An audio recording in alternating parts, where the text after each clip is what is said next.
Chapter 37, Raymie Nightingale. Louisiana and Raymie were in the back seat of the Clark automobile. They were getting the heck out of Dodge.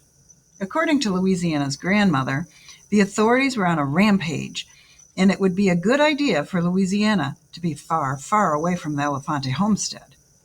So Louisiana was going to spend the night at Raymie's house. That was Louisiana's grandmother's plan.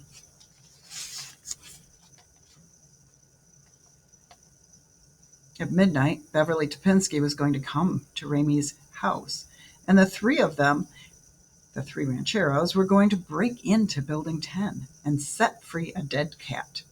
That was the rancheros' plan. It was a plan that had been hastily concocted after Louisiana's grandmother had left the scene. It was exactly the kind of plan that Mrs. Borkowski would have approved of. Mrs. Borkowski would have laughed. She would have displayed all her teeth. And then she would have said, "I wish you luck." "Wasn't that exciting?" said Louisiana, as they drove away from Ida Nees. "I wonder who stole Miss Nees' baton." She elbowed Raymie in the ribs. "It was a tempest in a teapot," said Raymie's mother. "That's what it was. Who in the world calls the police about a missing baton?" "I'm excited to be spending the night at your house," said Louisiana. "Is there going to be dinner, Mrs. Nightingale?" There was a pause. "Who are you talking to?" Raymie's mother asked. "I'm speaking to you, Mrs. Nightingale." "My name is Mrs. Clark." There we go. "Oh," said Louisiana. "I didn't know. I thought that you had the same last name as Raymie." "My last name is Clark, too," said Raymie. "Is it?" said Louisiana. "I thought you were Raymie Nightingale, like the book." "No," said Raymie. "I'm Raymie Clark." Where did Louisiana get such strange ideas? And what would it be like to be Raymie Nightingale? What would it be like to walk the bright and shining path carrying a lamp over your head? "Okay," said Louisiana. "Anyway, is there going to be dinner, Mrs. Clark?" "Of course there's going to be dinner." "Oh, my goodness," said Louisiana. "What will it be?" "Spaghetti." "Or maybe meatloaf?" asked Louisiana. "I love meatloaf." "I suppose I could make meatloaf," said Raymie's mother. She sighed. Raymie looked out the window. Somewhere her father was getting ready to eat dinner too.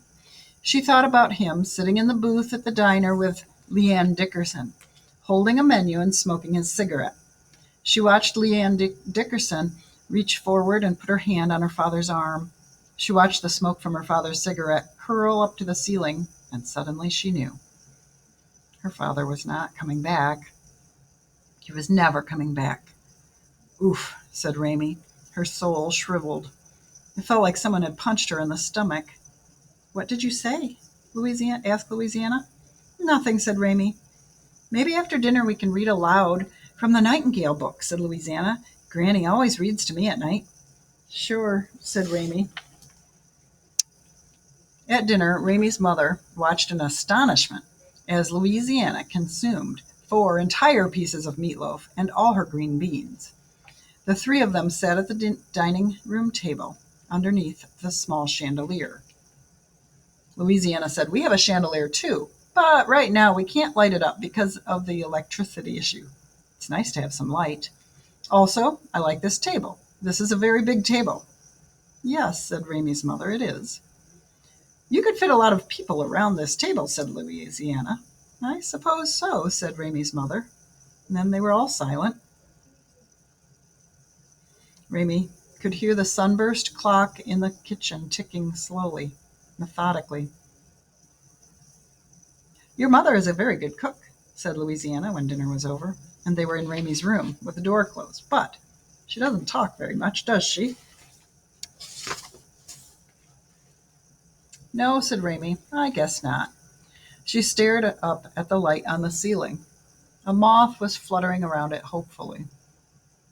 "Did your father kiss you good night when he lived here?" asked Louisiana. "Sometimes," said Raymie.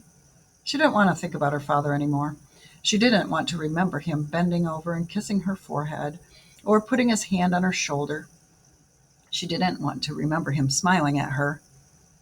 Granny always kisses me good night, said Louisiana, and then she gives me kisses from the absent ones.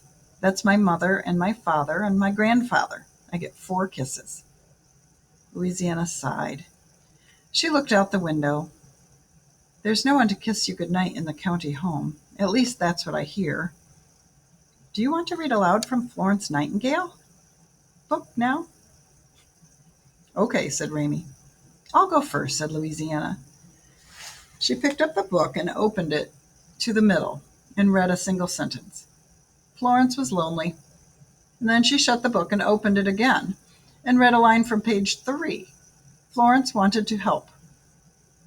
And then she slammed the book shut. Shouldn't you start from the beginning? Asked Raymie. Why, said Louisiana, this way is much more interesting. She opened the book again and she read the line, Florence held up the lamp. Outside Raymie's window, the world was dark. When you read a book this way, said Louisiana, you never know what's going to happen next. It keeps you on your toes. That's what Granny said. And it's important to be on your toes because you just never know what might happen next in this world. Oh, the end.